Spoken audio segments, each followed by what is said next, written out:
السلام علیکم۔ اخبار اردو کے ویب چینل میں آپ سب کو خوش آمدید۔ آج ہم بات کرنے جا رہے ہیں 12ویں سینچری کے دور میں، جہاں دنیا کے سب سے پرانے اور مشہور شہر وینس یورپ کے ایک شخص نے چائنا تک کا سفر کیا، اور اس دور میں ایک شخص نے تاریخ کو نیا رنگ دیا۔ اس کا نام تھا مارکو پولو۔ مارکو پولو ایک اٹالین سفرنامہ نگار تھے جو اپنے سفر کے وقت چائنا کے مغل حکمران قبلائے خان کے دربار میں پہنچے۔ ان کی کہانی، ان کا سفر اور ان کے لکھے گئے سفرنامے آج بھی ہمارے لیے ایک انمول خزانہ ہے۔ اس سفر کی کہانی شروع ہوتی ہے ایک چھوٹے سے شہر وینس سے، جہاں مارکو پولو نے اپنی پہلی سانس لی۔ ان کی زندگی کی کہانیاں ان کے شہر کی گلیوں کے گرد گھومتی ہیں، جہاں اس نے اپنے والدین کی رہنمائی میں تجارت سیکھی۔ اس کے والد اور چچا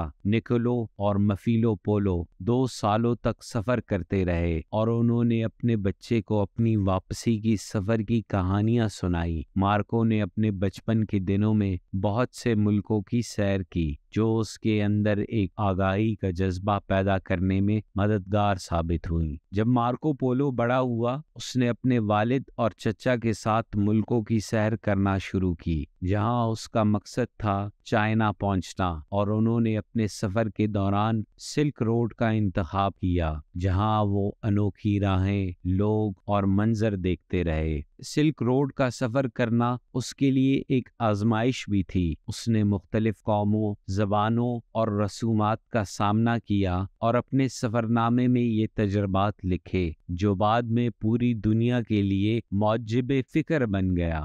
مارکو پولو کا سب سے اہم خواب تھا چائنا پہنچنے کا، اور جب وہ وہاں پہنچے، اس نے اپنے آپ کو ایک نئی دنیا میں پایا۔ قبلائے خان کے دربار میں اس نے اپنے آپ کو پیش کیا، اور اس نے اپنے سفر کی کہانیاں سنائیں۔ قبلائے خان، جسے اس نے بادہ خان کے نام سے جانا، اس کی کہانیوں میں کھو گیا۔ اس نے مارکو پولو کو اپنا محل اور چائنا کا ہر طرف، ہر سمندر دکھایا۔ مارکو پولو کے چائنا کے دنوں نے اس کے سوچنے کا طریقہ بدل دیا۔ اس نے دیکھا اور لکھا، اس نے چائنا کے لوگوں اور ان کے رسومات کے بارے میں محسوس کیا۔ اس نے اپنے سفر کے ہر پل کو قیمتی صفحوں میں اتارا، جو آج تک ہمارے لیے ایک تجربات سے بھرپور ایک نمونہ ہے۔ مارکو پولو نے اپنے سفر سے واپس وینس لوٹ کر ایک مشہور بائیوگرافی بنائی، اور اس کے لکھے گئے سفرنامے نے دنیا کو ایک نیا رستہ دکھایا۔